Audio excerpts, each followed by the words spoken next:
चलो सुनो। तो पिछले दिन हम लोग क्या पढ़े थे भाई? पिछले दिन हम लोग पढ़ रहे थे डिटर्मिनेंट, है ना। और डिटर्मिनेंट पे कुछ टॉपिक्स पे हम लोग चर्चा किए थे कि ऑर्डर क्या होता है, डिटर्मिनेंट का जनरल कंस्ट्रक्शन कैसे किया जाएगा, है ना। तो जैसे ही आपसे बोला जाए कि कोई डिटर्मिनेंट कंस्ट्रक्ट करने के लिए, सुनिए सुनिए, क्या बोला था आपको कि कोई एक जनरल डिटर्मिनेंट जो होगा A11, A12, A13, A21, A22, A23, A31, A32, A33, इस डिटर्मिनेंट का जरा सा ऑर्डर बताओ तो कितना है? कितने रो हैं इसमें? 3 रो हैं, तो R1, R2 और क्या, R3। और कॉलम भी कितना है? C1, C2 और, तो भाई साहब अगर कोई आदमी तुमसे पूछे कि इसका ऑर्डर कितना है तो क्या बोलोगे? 3 × 3। अब यही चीज बस याद रखना है। अगर तुमको बोले कोई किसी भी ऑर्डर का डिटर्मिनेंट बनाने के लिए, अगर बोले क्या कि कोई कि m × n ऑर्डर का एक डिटर्मिनेंट बना करके दिखाओ, ठीक ना। क्या बोले कि m × n ऑर्डर का एक डिटर्मिनेंट बना करके दिखाओ, तो कैसे बनाओगे? देखो, तुमको क्या क्या रहा है कि ऑर्डर है कितना, m × n। इसका मतलब इसमें रो कितने होंगे? m, और कॉलम कितने होंगे? n। तो रो और कॉलम जब पता है तुमको, तो देखो, तो n कॉलम बनाना है, तो यहाँ से हम लोग A11 शुरू करेंगे, A12 शुरू करेंगे, A13 शुरू करेंगे, और ये करते करते कहाँ तक जाएंगे? A1n तक। अब देखिए कि आपके पास n कॉलम हो गया, है ना। अब m रो बनाना है, मतलब नीचे की तरफ m तक बढ़ेंगे, तो कहाँ से? A21, A22, A23, ऐसे करते कहाँ तक जाओगे? A2n तक। फिर बढ़ोगे कितना? A31, A32, A33, ठीक ना। और इस तरीके से तुम बढ़ते बढ़ते बढ़ते कहाँ तक जाओगे? A3n तक, ठीक है।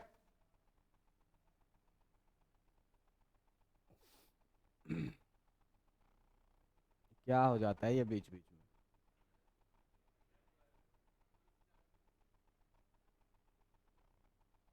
ठीक है, कहाँ तक आएगा? A3n तक। अब देखो कि इस तरीके से हमको कितने रो बनाने हैं? m रो बनाना है, तो यहाँ से आएंगे तो कितना? AM1, AM2, AM3, और इस तरीके से जाते जाते कहाँ पर जाएंगे? AMn तक।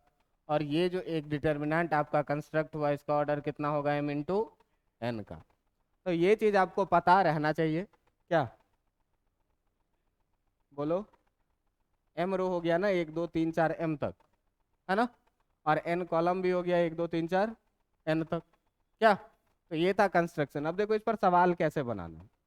तो सवाल बनाने के लिए तुम्हारे पास क्वेश्चन देगा कैसे? क्वेश्चन कहेगा क्या कि construct a determinant of order 3 × 3 following the rule, following the rule, कह दिया क्या? Aij = I+J, ठीक ना। Aij = I+J एक नियम दे दिया। कह रहा है कि आपको कि जिसका ऑर्डर होना चाहिए कितना? 3 × 3 का। तो 3 × 3 का ऑर्डर होना चाहिए, तो सबसे पहले 3 × 3 का कोई भी डिटर्मिनेंट तुम कंस्ट्रक्ट करो। कैसे करोगे? A11, A12, A13, फिर A21, A22 और A23, फिर कितना? A31, A32 और A33। ये बताइए कि 3 × 3 का हुआ कि नहीं हुआ? हो गया। अब इसमें क्या कह रहा है कि जो रूल है तुम्हारा, वो रूल क्या कह रहा है कि Aij = तुमको क्या करना है? I+J। ये रूल दे रखा है। तो अब देखो कि इस रूल के अकॉर्डिंग अगर हमको A11 लिखना है, तो A11 में I कितना है और J भी कितना है? तो बेटा जब इसको लिखेंगे तो कितना लिखेंगे? 1+, कितना हो जाएगा? मतलब कि इसके जगह पर जो हम इसके बदले में जो हम दूसरा डिटर्मिनेंट लिखेंगे, उसमें वहां पर कितना आएगा? 2 आएगा। अगर A12 आपको लिखना है, कितना लिखिएगा 1 प्लस, क्योंकि I प्लस जे लिखना है, कितना आ जाएगा 3। तो यहाँ पर कितना लिखेंगे 3। अगर A13 लिखना है तो A13 को कितना लिखोगे 1 प्लस 3, जो कितना हो जाएगा 4। मतलब यहाँ पे कितना आएगा तुम्हारा, इस तरीके से सारे एलिमेंट का वैल्यू निकालोगे। 21 कितना हो जाएगा 3, 22 कितना हो जाएगा 5, 4, 5, 6। समझ में आ रहा है कि नहीं? तो जो रूल दिया रहेगा उस रूल के अकॉर्डिंग आई जे का वैल्यू लिख के सारे एलिमेंट्स का वैल्यू निकालेंगे और इसके कॉरस्पॉन्डिंग जगह पे रख देंगे, बन गया डिटर्मिनेंट। समझ में आया कि नहीं आया? समझ में नहीं आया? आई प्लस जे में डालना था वैल्यू, और वही वैल्यू सारा निकाल निकाल के सबके बदले निकाल दिए हम। सबके बदले 9 के बदले क्या करोगे, वो वैल्यू निकालोगे और उस वैल्यू को फिर उसी जगह पर रख दोगे। देखो 3 1 है तो 3 प्लस 1 कितना, 3 2 है तो 3 प्लस 2 कितना, 3 3 है तो 3 प्लस 3 कितना, सारा वैल्यू सेटिस्फाई कर रहा है। तो इसी रूल को जब फॉलो करने लगेगा तो डिटर्मिनेंट कंस्ट्रक्ट हो जाएगा। समझ में आया कि नहीं? अब ये रूल तो यहाँ मैं बहुत आसान सा लिया था क्योंकि मेरे को बनाना था। अब तेरे को बनाना है तो इसमें रूल कैसा लेंगे, इसको जरा सा ध्यान से देखो। तो अगला क्वेश्चन है कि ऑर्डर दिया हुआ है तुमको, जो डिटर्मिनेंट कंस्ट्रक्ट करना है उसका ऑर्डर दिया हुआ है कितना 3 × 4 का, ठीक ना? और रूल जो दिया हुआ है वो दिया हुआ है कितना, A I J equal to 1/2 times 2I² minus J. ये 2I² है माइनस जे है, वेक्टर में लिखने का आदत हो गया है आई जे को। यह है कितना 2I² माइनस जे। अब ये रूल को फॉलो कर रहा है। आप डिटर्मिनेंट कंस्ट्रक्ट करिए, निकालिए कॉपी अपना कॉपी निकालिए और करिए।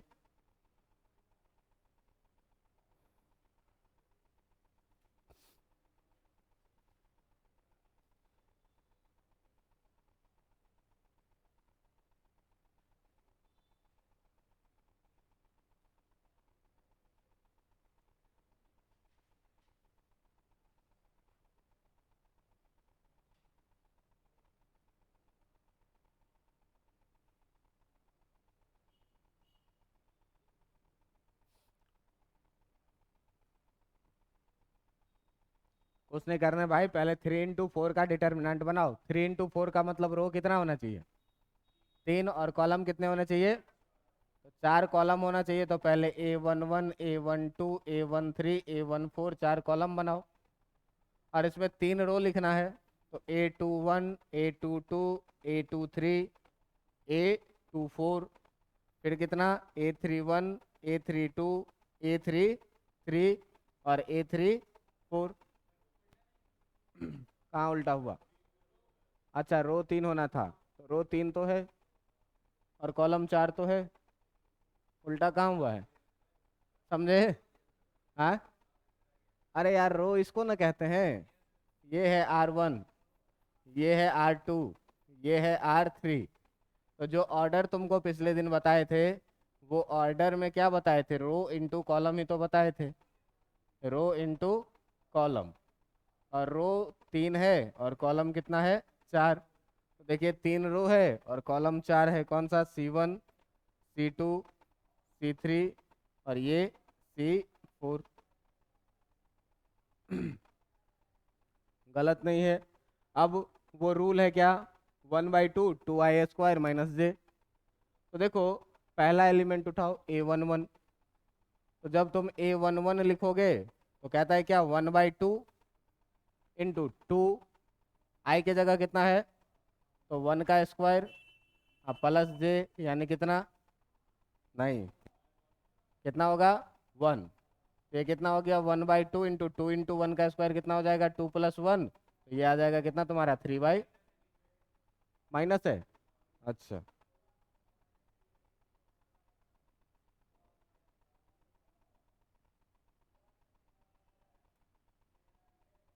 ये था माइनस, है ना? ये कितना हो जाएगा 1/2 इंटू 2 - 1, तो ये रह जाएगा कितना 1/2। ठीक है। इसी तरीके से देखो हर एलिमेंट को निकालोगे, कितना है A12, तो A12 निकालिएगा तो 1/2 इंटू 2 इंटू 1 का स्क्वायर और माइनस कितना, कितना हो जाएगा 1/2 इंटू 2 इंटू 1 का स्क्वायर 2 ही हो जाएगा, -2 करोगे ये आ जाएगा कितना 0। इसी तरीके से A13 निकालोगे तो 1/2 इंटू 1 का स्क्वायर, अब माइनस जे के जगह पर कितना 3, कितना आ जाएगा 1/2 इंटू 2 माइनस 3, यानी कि ये हो जाएगा कितना -1/2। ठीक ना। इसी तरीके से अगर A14 निकालेंगे आप तो A14 निकालेंगे, कितना कह रहा है 1/2 इंटू 1 का स्क्वायर -4, ये हो जाएगा 1/2 इंटू 2 माइनस 4। सॉल्व करोगे देखना -1 आ जाएगा, -2 और 2 से कट जाएगा तो -1। A21 निकालोगे ये, तो A21 निकालोगे तो 1/2, 2 इंटू आई की जगह कितना है 2, तो 2 का स्क्वायर और माइनस जे का मतलब कितना -1।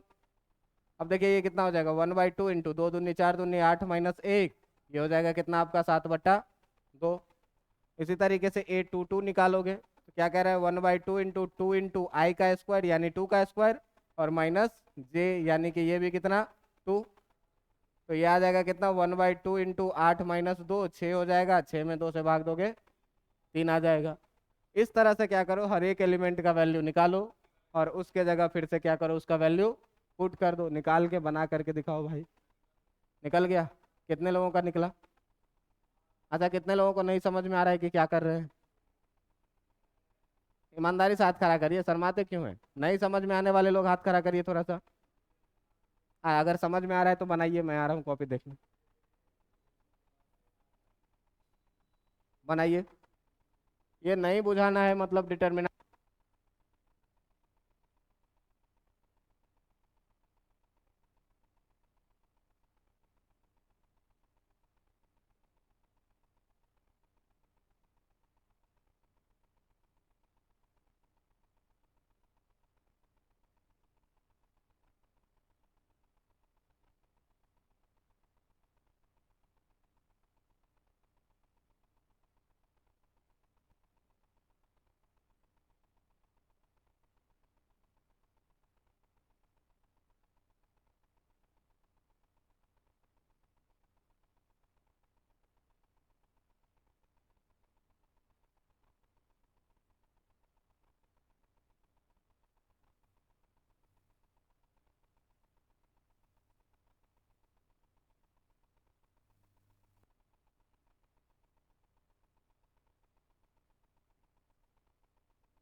डिटर्मिनेंट का ऑर्डर क्या है 3 इंटू 3 का। अब देखो इस 3 इंटू 3 के ऑर्डर को तुम स्वतंत्र हो कि तुमको कैसे एक्सपेंड करना है। आप देखिएगा तो इसमें 3 रोज हैं R1 R2 R3 और 3 कॉलम भी हैं क्या C1 C2 और C3। इस डिटर्मिनेंट को तुम चाहो तो R1 के लॉन्ग एक्सपेंड करो, तुम चाहो तो R2 के लॉन्ग एक्सपेंड करो, तुम चाहो तो R3 के लॉन्ग करो, तुम चाहो तो C1 के लॉन्ग करो, तुम चाहो तो C2 के लॉन्ग करो, तुम चाहो तो C3 के लॉन्ग करो। तुम किसी के भी लॉन्ग तुम एक्सपेंड कर सकते हो, लेकिन करने के लिए सबसे पहले आपको क्या करना है, एक छोटा सा रूल सीखना है कि कैसे एक्सपेंड करना है।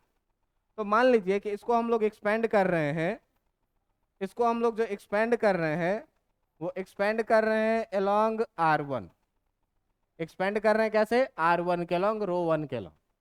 अब देखो रो 1 में कितने एलिमेंट है 1 2 और ये 3। इस तीनों एलिमेंट पर हम लोगों को बारी बारी से काम करना है। अब क्या काम करना है ये देखिए।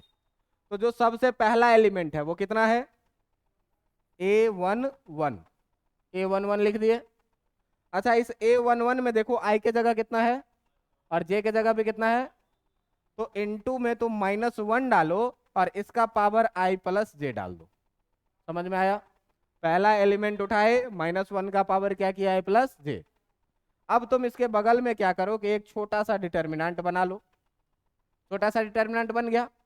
अब देखिए कि A11 कौन से रो में है, पहला रो, और कौन से कॉलम में है, पहला कॉलम में। तो आप करिए क्या, आप करिए क्या कि पहला रो को कैंसिल कर दीजिए, खत्म। और आप करिए क्या, पहला कॉलम को भी क्या करिए, कैंसिल कर दीजिए। अब आपको 4 एलिमेंट दिख रहा होगा जो नहीं कटा। R1 को भी कैंसिल कर दिया और C1 को भी, क्योंकि A11 जो था वो पहले रो और पहले कॉलम का था, इसीलिए दोनों को क्या किए, खत्म कर दिए। 4 एलिमेंट आपको बच रहा है कौन सा, A22 A32 A23 और A। इस चारों एलिमेंट को जैसे है वैसे ही उतार करके इसमें रख दो। तो देखो ये A, देखो ये कितना है A22, कितना है A23, है कितना A32 और है कितना A33। इसका काम हो गया। समझ में आया बात? इसका काम क्या हुआ, तत्काल हो गया। अब देखिए कि आपको क्या करना है, यहां से हम इस दोनों को क्या करते हैं, मिटा देते हैं। अब देखो कि दूसरा एलिमेंट जो है वो क्या है A12, तो प्लस में क्या डालो A12 और -1 का पावर फिर से I प्लस J, तो कितना 1 प्लस हो जाएगा। फिर से क्या करिए आप, इसके बगल में एक डिटर्मिनेंट शुरू कर दीजिए। अब इस A12 को देखिए, पहला रो का है, तो पहले रो को क्या करिए आप, समाप्त कर दीजिए। ले पहला रो हुआ तेरा खत्म। और दूसरे कॉलम का है तो दूसरे कॉलम को भी क्या कर दे, खत्म। ठीक है। अब देखो फिर से तुमको 4 एलिमेंट दिख रहा है, उस चारों एलिमेंट को फिर जैसे है वैसे ही नीचे उतार दो। तो कितना है कितना है A21 A23, कितना है A31 और A33। सेवा समाप्त इसका। समझ में आया? सबसे अंतिम एलिमेंट क्या है आपका A13, तो प्लस में लिखिए A13 और -1 का पावर कितना 1 प्लस I प्लस J लिखना है। फिर से आप क्या करिए, एक डिटर्मिनेंट शुरू कर दीजिए।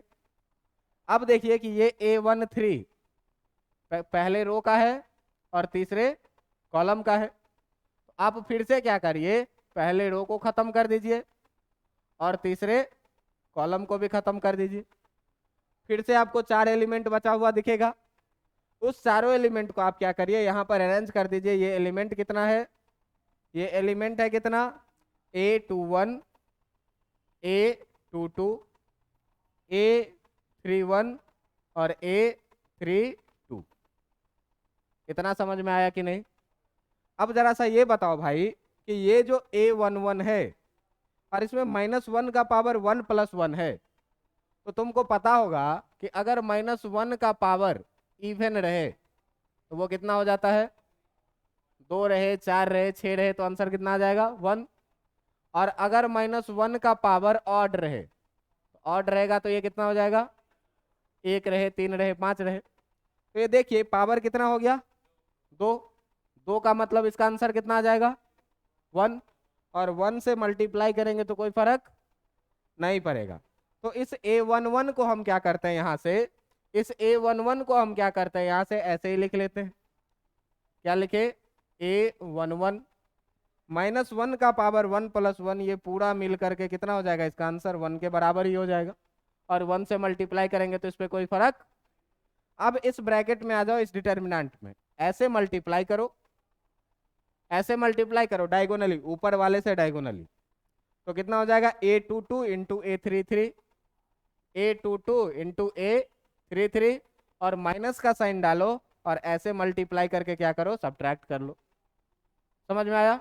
तो माइनस का साइन डालोगे तो A23 × A32, A23 × A32, इतना का काम हो गया तुम्हारा। अब जरा यहां पर देखो ध्यान से कि ये जो चीज है तुम्हारा -1 का पावर 1 + 2 कितना, -1 का पावर कितना ऑड आ जाएगा। अब ऑड आ गया तो कितना होता है इसका वैल्यू -1, -1 इस प्लस से मल्टीप्लाई होगा तो इसको क्या कर देगा, माइनस कर देगा। तो भाई साहब लिखते हैं कितना -A12, फिर से ब्रैकेट शुरू करिए। अब ब्रैकेट शुरू करिए तो फिर से क्या करिए, ऐसे मल्टीप्लाई करिए, कितना हो जाएगा A21 और इंटू A33, माइनस का साइन डालिए और ऐसे मल्टीप्लाई करके क्या करिए, घटा लीजिए। तो कितना हो जाएगा A23 × A31, ये हो गया, इसका भी काम खत्म। डायगोनली मल्टीप्लाई करना है और क्या करना है, सब्ट्रैक्ट कर देना है। तीसरा वाला देखिए, -1 का पावर 1 + 3 कितना हो जाएगा, 4 हो जाएगा। तो इसका वैल्यू आया था तुम्हारा -1, इसीलिए ये माइनस में कर दिया था। यहाँ पर देखो कि पावर 4 है, मतलब पावर 4 है मतलब इवन पावर है, और इवन पावर का मतलब कितना होता है, 1 से मल्टीप्लाई करेंगे तो कोई फर्क पड़ेगा क्या, नहीं पड़ेगा। तो प्लस A13 आ जाएगा, A13 आ जाएगा। फिर से तुम क्या करोगे, डायगोनली मल्टीप्लाई करोगे तो कितना हो जाएगा A21 × A32, और माइनस का साइन डालोगे और ऐसे क्या करोगे, सब्ट्रैक्ट कर लोगे। कितना हो जाएगा ये A22 और इंटू A31। अब देखो कि ये जितना A11, A12, A13 है, सबका कुछ ना कुछ न्यूमेरिकल वैल्यू होगा कि नहीं। सब न्यूमेरिकल वैल्यू अगर इस जगह पर हम रखेंगे और सॉल्व करेंगे तो एक पार्टिकुलर वैल्यू मिलेगा कि नहीं। यही है तुम्हारा एक्सपेंशन का तरीका। क्या तरीका है, जिस किसी के भी अलॉन्ग तुमको एक्सपेंड करने का मन है, R1 के अलॉन्ग, R2 के अलॉन्ग, R3 के अलॉन्ग, तो 3 एलिमेंट तुमको दिख रहे हैं यहाँ। पहला एलिमेंट को नीचे उतारो, -1 का पावर I + j लिखो। वो एलिमेंट जिस रो में हो और जिस कॉलम में हो उसको कैंसिल करो, बाकी का जो 4 मिलेगा उसको नीचे उतार दो, एक का काम खत्म। दूसरा एलिमेंट नीचे उतारो, -1 का पावर I + j लिखो, -1 फिक्स रहेगा I + j, ठीक है। और फिर से क्या करिए, पहला रो दूसरा कॉलम, तो पहला रो दूसरा कॉलम को कैंसिल करिए, 4 एलिमेंट बचा दिखेगा, उसको अगले डिटर्मिनेंट में लिखिए। तीसरा एलिमेंट को नीचे उतारिए, -1 का पावर I + j कीजिए, उस रो उस कॉलम को कैंसिल करिए, जो 4 एलिमेंट बचेगा उसको उतार दीजिए। अब काम क्या करना है, तो इस प्लस माइनस को खाली देख लेना है, और दूसरा काम क्या करना है कि क्रॉस मल्टीप्लिकेशन करके सब्ट्रैक्ट कर देना है, आंसर लिख देना है, काम हो जाएगा। बात समझ में आई कि नहीं। तो यही है प्रोसेस। अब देखो इस प्रोसेस में A11, A12 था, तो सर ये कहानी हमारे साथ चल रही थी। तो हम लोग अभी 2 चीज पर चर्चा करेंगे, फिर देखेंगे कि सवाल कैसे बनता है, तो तुम तुरंत सीख जाओगे। सवाल पर जैसे ही देखोगे तो तुम तुरंत काम सीख जाओगे कि कैसे करना है। अभी ये प्रोसेस आपको समझ में आया कि नहीं। ये डिटर्मिनेंट था, इसको इस प्रोसेस से हम एक्सपेंड किए और इसी को एक्सपेंड करके ये आंसर लिखे। अब देखिए कि इसमें 2 चीज का सर लोचा हो रहा है, ये कितना देर तक हम -1 का पावर I + j करके उलझते रहेंगे। कुछ ऐसा उपाय बता दीजिए ना कि इस उलझन से हमको मुक्ति मिल जाए। तो देखो भाई, इस उलझन से मुक्ति के लिए तुमको करना क्या है, तो एक डिटर्मिनेंट तुम देखो तो A11, A12, A13 लिखते हो, लिखते हो, A21, A22, A23 लिखते हो, लिखते हो कि नहीं, A23, फिर A31, A32 और A33 लिखते हो कि नहीं लिखते हो। जरा सा देखो तो, जिसके अलॉन्ग करते हैं उसका I + j लेते हैं, तो -1 का पावर 1 + 1 लोगे 2 हो जाएगा। 2 इवन है, आंसर कितना आएगा, पॉजिटिव। पॉजिटिव आएगा मतलब पहले वाले की जगह क्या, यहाँ देखो तो i प्लस जे ऑड आएगा, ऑड आएगा मतलब यहाँ देखो फिर इवन आएगा 1 + 3 4, तो मतलब क्या, यहाँ देखो 2 + 1 ऑड आएगा मतलब माइनस, 2 + 2 इवन आएगा मतलब, और 2 + 3 5 ऑड आएगा मतलब, नीचे देखो 3 + 1 इवन प्लस 3 + 2 ऑड माइनस, है ना, माइनस, और फिर इधर 3 + 3 प्लस। तो ये चीज आप याद रखिए कि अगर R1 के लॉन्ग करेंगे तो प्लस माइनस प्लस लेंगे, देख लीजिए आप पीछे वाले में, प्लस माइनस प्लस, है ना। अगर आपको R2 के लॉन्ग करना है तो R2 के लॉन्ग करना है तो माइनस प्लस माइनस, अगर आपको R3 के लॉन्ग करना है तो प्लस माइनस प्लस। ये हुआ R1, R2 और R3 के लिए। लेकिन अगर आपको C1 के लॉन्ग करना है तो प्लस माइनस प्लस, C2 के लॉन्ग करना है तो माइनस प्लस माइनस, और C3 के लॉन्ग करना है तो प्लस माइनस प्लस। इसको याद रखेंगे। कर क्या रहे थे अब, अभी तक जो कर रहे थे उसको सवाल में कैसे सर डालेंगे, सवाल इससे कैसे सॉल्व होगा इस कॉन्सेप्ट से। तो तुम देखो मैं एक सवाल में तुम लोगों को करके दिखाता हूं, और किसी भी रो के लॉन्ग और किसी भी कॉलम के लॉन्ग आप एक्सपेंड करिए, कोई फर्क नहीं पड़ता है, सवाल पे आंसर सेम ही आना है। ठीक है, तो सर करके दिखाइए ना तो ज्यादा अच्छा रहेगा। तो मैं लेता हूं अगला पेज आपके लिए, और मैं लेता हूं एक सवाल भी, और ये सवाल मैं लेता हूं 2 3 4 5 7 6 7 9 2, ये एक डिटर्मिनेंट है। ठीक है, अब तुम बताओ कि इसमें 3 रो 3 कॉलम है कि नहीं। तुम बताओ कि मैं इसको R1 के लॉन्ग एक्सपेंड करूं, R2 के लॉन्ग एक्सपेंड करूं, या R3 के लॉन्ग। सर पहले R1 के लॉन्ग ही करिए। तो इसको क्या करते हैं बेटा, इसको एक्सपेंड करते हैं कैसे, इसको एक्सपेंड करते हैं कैसे, एक्सपेंडिंग अलोंग क्या चीज, R1। R1 में अब देख लो कितने एलिमेंट, 3 एलिमेंट। पहला एलिमेंट उठाओगे तो ये बताओ कि जो तुम साइन लोगे, जो तुम साइन लोगे वो प्लस माइनस प्लस का लोगे। तो जब प्लस माइनस प्लस का साइन लोगे तो ये बताओ 2 को प्लस में लेना है कि माइनस में लेना है, प्लस में लेना है। आप क्या करिए, डिटर्मिनेंट शुरू कर दीजिए। 2 पहले रो और पहले कॉलम का है तो उसको क्या करो, खत्म कर दो। तो पहला रो खत्म होगा तो ये वाला खत्म, और पहला कॉलम खत्म होगा तो ये वाला खत्म। देखो सर खत्म करके बताइए, ये वाला पहला कॉलम खत्म और ये वाला पहला रो खत्म। देखो तो 4 एलिमेंट दिख रहा है, वो 4 एलिमेंट में कौन कौन सा दिख रहा है तुमको, 7 9 6 और, कोई दिक्कत। अब बताओ दूसरा वाला प्लस साइन में ले कि माइनस साइन में ले, प्लस माइनस प्लस लेते थे तो पहला प्लस में लिए, अब दूसरा किस में लेंगे, कौन सा है, 3। दूसरा एलिमेंट कौन सा है, 3। अब दूसरा एलिमेंट जो 3 है, तो जरा सा देखो कि ये 3 कौन से रो में है, पहले रो में। तो 3 जब पहले रो में है तो पहले रो को क्या करो, कैंसिल। 3 कौन से कॉलम में है, दूसरे कॉलम में, दूसरे कॉलम को क्या करो, कैंसिल। 4 नंबर तुमको बचा हुआ दिख रहा है कि नहीं, 4 नंबर बचा हुआ दिख रहा है, कौन सा, 5 7 6 और 2। सेवा समाप्त। तीसरा उठाना है, बताइए 4 को प्लस में लेके आएंगे कि माइनस में, प्लस में। फिर से डिटर्मिनेंट शुरू कर दीजिए, और जब डिटर्मिनेंट शुरू कर दीजिएगा तो ये बताइए कि 4 कौन से रो में है, फर्स्ट रो में, कौन से कॉलम में है, थर्ड कॉलम में। तो फर्स्ट रो को और थर्ड कॉलम को आप क्या करिए, खत्म कर दीजिए। 4 एलिमेंट दिख रहा है, क्या दिख रहा है, 5, क्या दिख रहा है, 5 दिख रहा है, 7 दिख रहा है, 7 दिख रहा है, और 9 दिख रहा है। अब मैं क्या बोला हूं, ऐसे मल्टीप्लाई करिए। तो 2 इंटू 7 गुने 2, और माइनस का साइन डालिए और ऐसे मल्टीप्लाई कर दीजिए, 6 गुने 9।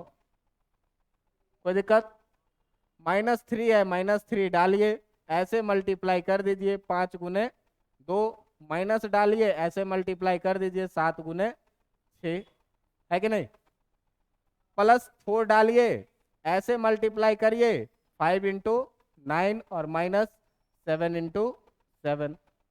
समझ में आया कि नहीं आया, जरा सा देख ले भाई कि ये जो तेरा आने वाला है ये 2 इंटू 14 माइनस 9 छक्के 54 होगा कि नहीं, -3 इंटू 5 दूनी 10 माइनस 7 छक्के 42 होगा कि नहीं, +4 इंटू 9 पंचे 45 और -49 होगा कि नहीं होगा, होगा। अब जरा सा ये बता, ये 2 गुने 54 में से 14 जाएगा तो -40 आएगा, -40 आएगा कि नहीं, -3 इंटू 10 में से 42 जाएगा तो -32 आएगा कि नहीं, आएगा।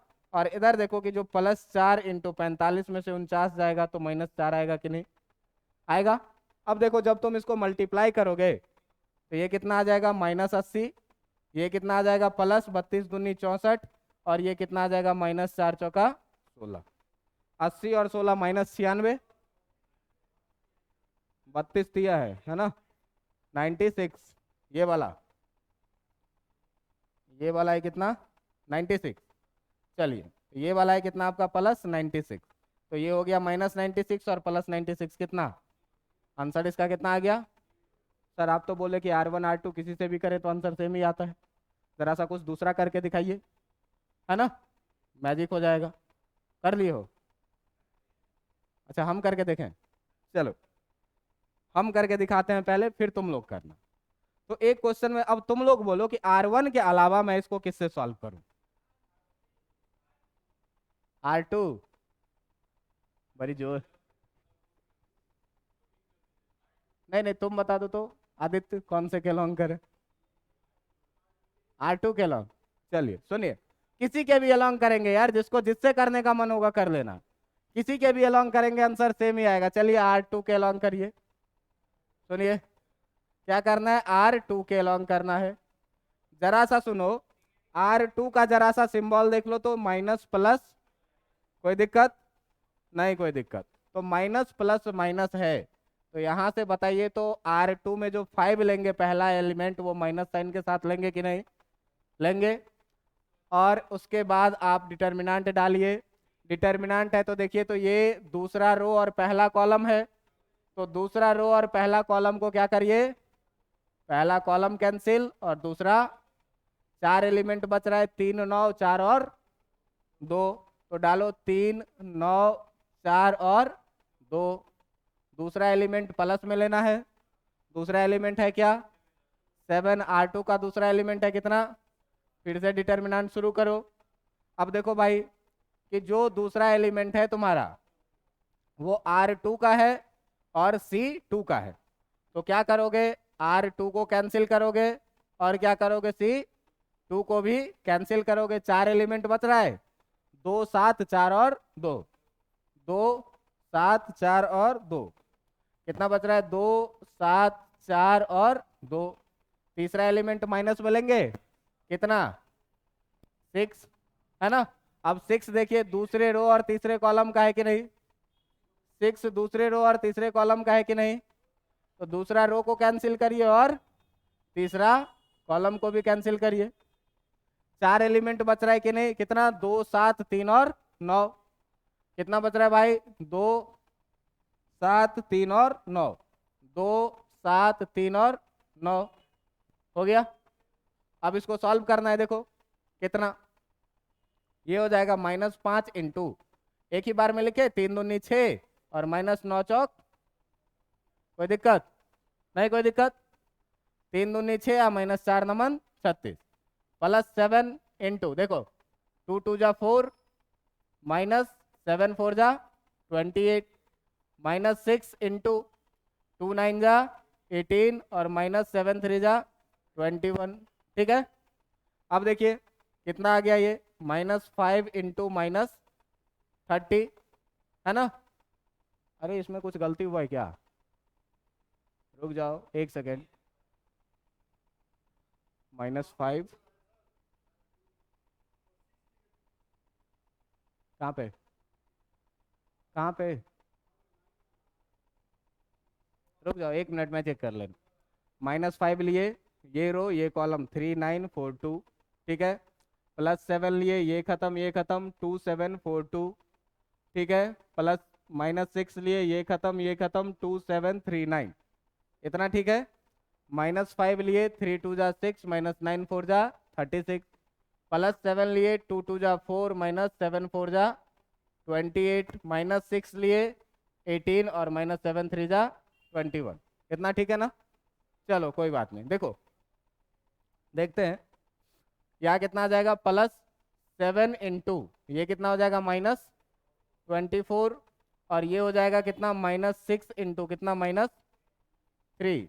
ठीक है, ये देखो ये कितना आ जाएगा 150। इसको मल्टीप्लाई करो, माइनस में आएगा, 7 चौक 28 का 8, 2 बचेगा, 7 9 14, 2 16, और प्लस में कितना आ जाएगा, देखो तो जीरो दिख रहा है क्या, 150 और 18 कितना हो जाएगा 168, और माइनस कितना, आंसर कितना आ जाना है, आप किसी के भी अलोंग करिएगा तो आंसर कितना आएगा, ये जो हम लोग एक्सपेंड किए हैं वो किसके अलोंग, C2 के अलोंग, C2 की R2, ये जो हम लोग किया है किसके अलोंग, R2 के अलोंग किए। तो किसी के भी अलोंग आप एक्सपेंड करिए, आंसर क्या आता है, सेम सेम आंसर आएगा। तुम किसी के भी, किसी का मन हो C3 से करने का, करके देख लो, अगर तुम्हारा एक्सपेंशन सही होगा तो आंसर भी क्या आएगा, 0। समझ में आ रहा है। तो डिटर्मिनेंट को आप R1 R2 R3 या C1 C2 C3 किसी के भी अलोंग एक्सपेंड कर सकते हैं, हर एक्सपेंशन में आपको वैल्यू क्या मिलेगा, सेम मिलेगा। ठीक है, तो पहली बार जो मैं तुमको दिखाया था एक्सपेंशन का तरीका, यही था वो तरीका, है ना। इस तरीका को आपको ध्यान में रखना है, किस चीज को जानने के लिए, क्रॉस प्रोडक्ट को जानने के लिए। तो एक एक्सपेंशन आप लोग खुद से करके दिखाएंगे, क्या करके दिखाएंगे, और दो तरह से एक्सपेंशन करके आप लोग वेरीफाई कर लेंगे कि हम सही किए हैं कि गलत। अगर दोनों में आंसर सेम मतलब, और दोनों में आंसर डिफरेंट मतलब कोई एक गलत, या हो सकता है दोनों भी गलत, क्या तो इसीलिए आप लोग क्या करिए, अगला हमको बना करके दिखाइए, अगला बना करके दिखाइए। आपके पास क्वेश्चन है क्या, आपके पास क्वेश्चन है 2 3 4 4 6 8 1 0 7, एक्सपेंशन करो। तुम एक आदमी कोई करो R1 के लॉन्ग करो, और एक करो C2 के लॉन्ग, ये दोनों करके दिखाओ। हाँ, R1 के लॉन्ग भी और C2 के लॉन्ग भी, दोनों करिए।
का वेक्टर का। तो वेक्टर लें तो वेक्टर में क्या लिखते हैं तुम, vector A equal to x1 I cap plus y1 J cap plus z1 K cap, ये लिखते थे। और दूसरा वेक्टर अगर लिखो vector B equal to x2 I cap plus y2 J cap plus z2 K cap. अगर आपको लिखना है ए क्रॉस बी, अगर आपको क्या लिखना है ए क्रॉस, तो इक्वल टू में आप एक डिटर्मिनेंट बनाइए और इसके सबसे ऊपर में आई कैप जे कैप और के कैप लगा दीजिए। समझ में आया।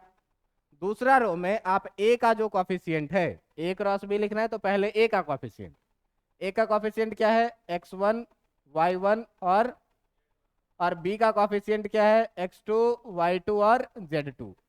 अगर बी क्रॉस ए रहता तो ये ऊपर रहता, ये नीचे रहता। ठीक है, अब इसको क्या करो तुम, एक्सपेंड कर दो किसके अलोंग, r1 के अलोंग, एक्सपेंड अलोंग r1।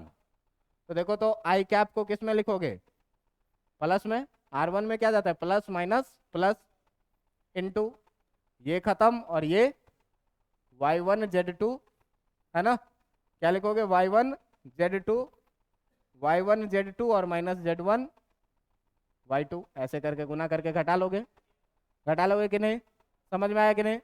आई कैप लिए तो ये वाला कॉलम खत्म, ये वाला रो खत्म, ये 4 बचा, ऐसे क्रॉस मल्टीप्लीकेशन किया, ऐसे क्रॉस मल्टीप्लीकेशन करके माइनस। अब जे कैप माइनस में लोगे कि नहीं लोगे, जे कैप लिए माइनस में, जरा सा देखिए हम इसको क्या करते हैं, आपको मिटा देते हैं। ठीक है, जे कैप लिए माइनस में। अब आप क्या करिएगा, तो जे कैप लीजिएगा तो ये वाला खत्म और ये वाला खत्म, ये 2 बचेगा और ये 2 बचेगा, क्रॉस मल्टीप्लीकेशन करोगे कितना आएगा x1 माइनस z1 आ जाएगा कि नहीं, प्लस तीसरा वाला ले लो के कैप, तो के कैप लोगे तो देखो ये खत्म और ये खत्म, x1 y2 और minus x1 y2 minus y1 x2 हो जाएगा कि नहीं। जरा सा देखो तो x1 x2 सारा नंबर में रहेगा, और सारा नंबर में रहेगा, सबके साथ आई जे के लगा हुआ है, मतलब आंसर किस में आ रहा है, स्केलर की वेक्टर, वेक्टर में क्रॉस प्रोडक्ट क्या आता था, इसीलिए इसको क्या क्रॉस प्रोडक्ट क्या आता था, वेक्टर। अरे आई क्रॉस जे करते थे तो के आता था, के भी एक क्या है, वेक्टर है। अब वेक्टर है तो ये जो रिजल्ट आएगा वो क्या आएगा, वेक्टर। थोड़ा सा सर अच्छे से लिख देंगे ना तो ये ज्यादा अच्छा लगेगा। तो कैसे लिखेंगे, y1 z2 minus z1 y2, आई कैप को बाद में लिखते हैं, इसमें से माइनस कॉमन कर लो तो ये प्लस हो जाएगा, और माइनस कॉमन करोगे तो ये कितना हो जाएगा, z1 x2 minus x1 z2, और माइनस बाहर आके इसको प्लस कर दिया तो ये कितना हो जाएगा जे कैप, और plus x1 y2 minus y1 x2 times कितना हो जाएगा के कैप। अब देखो इस सब का कुछ ना कुछ वैल्यू आएगा, आंसर आ जाएगा वेक्टर में। अब ये वेक्टर में जो आंसर आया तो सर आप बताए थे क्या कि ए क्रॉस बी जो होता है वो वेक्टर ए के भी परपेंडिकुलर होता है और वेक्टर बी के भी परपेंडिकुलर होता है। तो क्रॉस प्रोडक्ट निकालना क्या है, डिटर्मिनेंट का एक्सपेंशन है, जिसमें करना क्या है तुमको, 2 डिटर्मिनेंट ऐसे दिया हुआ रहेगा, इसका कॉफिशिएंट देख लो क्या है x1 y1 और z1, इसका कॉफिशिएंट क्या है x2 y2 और z2। तो तुमको जैसे ही बोले ए क्रॉस बी या बी क्रॉस ए निकालने के लिए तो सबसे पहले रो में लगा दो आई कैप जे कैप के कैप। अब इस क्रॉस प्रोडक्ट में जो पहले रहे उसका कॉफिशिएंट पहले, जो बाद में रहे उसका कॉफिशिएंट बाद में डालिए, और बाद में डालिएगा तो आप यही आंसर पाइएगा। एक्सपेंड कर दीजिएगा r1 के लॉन्ग, और r1 के लॉन्ग जो एक्सपेंड कर दीजिएगा तो यही आंसर किस चीज का निकल जाएगा, ए क्रॉस बी का। समझ में आया कि नहीं आया। तो एक दिन पूरा डिटर्मिनेंट पढ़ाने का फायदा समझ में आया, क्यों पढ़ा रहे थे, हमको पीछे का कुछ नहीं पढ़ाना, तो बस तुमको एक्सपेंशन आना चाहिए। और एक्सपेंशन में साइन लेने के लिए हमेशा ही ये चीज याद रखो, plus minus plus minus plus minus plus minus plus. समझ में आया, चारों कोना पे प्लस, बीच में प्लस, बाकी जो जगह बच जाए वहां माइनस। ठीक है, ऐसे याद रख सकते हैं आप। डायगोनली देखिए, दोनों डायगोनल पे क्या है प्लस, यहाँ से देखो प्लस, बाकी जो जगह बच जाए वहां याद रहेगा, है ना। और अच्छी बात यह है कि आई कैप जे कैप के कैप ही पढ़ना है, 3 into 3 का ही, ज़्यादा से हमको मतलब नहीं है। 12th में भी तुमको 3 × 3 ऑर्डर के ही डिटर्मिनेंट का एक्सपेंशन पढ़ना है। अगर 2 × 2 का रहे सर, ऐसा रहे 4 5 7 2, तो सीधे ऐसे क्या करो, गुना करो 8 और -35, जो भी आएगा वो हो जाएगा आंसर। समझे ना? 2 × 2 का जो लास्ट में आता था, जो लास्ट में आता था आपके 2 × 2 का, उसको क्या करते थे, खाली क्रॉस मल्टीप्लीकेशन करके घटाते थे। तो ये भी क्या है, एक तरह का डिटर्मिनेंट ही है। इस तरह से ये लेक्चर जो है सो यहाँ पर हम लोग क्या करते हैं, समाप्त कर देते हैं। और आपके जो लेक्चर्स हैं क्रॉस प्रोडक्ट के, इसको कंटिन्यू करेंगे हम लोग अगले दिन। और अगले दिन हम आपको इस बात का प्रूफ देंगे कि A क्रॉस B परपेंडिकुलर होता है वेक्टर A के भी, और A क्रॉस B परपेंडिकुलर होता है वेक्टर B के भी। समझ में आया? और ये भी प्रूफ देंगे कि A cross B minus B cross A के बराबर होता है। अभी ये सब चीज रटवाते आए हैं, बस ज्यादा से ज्यादा आपको ग्राफिकली दिखा दिए हैं, है ना? लेकिन बस हम लोग रट रट के काम चलाए अभी तक ये सब चीज, है ना? अब जो ये पढ़ लियो तो यहाँ से तुमको प्रूफ दिखेगा कि A cross B minus B cross A के नेगेटिव में होता है, बराबर में होता है। A के भी परपेंडिकुलर होता है और B के भी परपेंडिकुलर होता है। ये सारा चीज आपको अगले दिन दिखाएंगे, और अगले दिन आपके वेक्टर का अध्याय हो जाएगा समाप्त। ठीक है? तो आज के लिए काफी है, इतना पढ़ के आइए। ठीक है? इतना जरूर पढ़ के आइएगा। और खास करके आप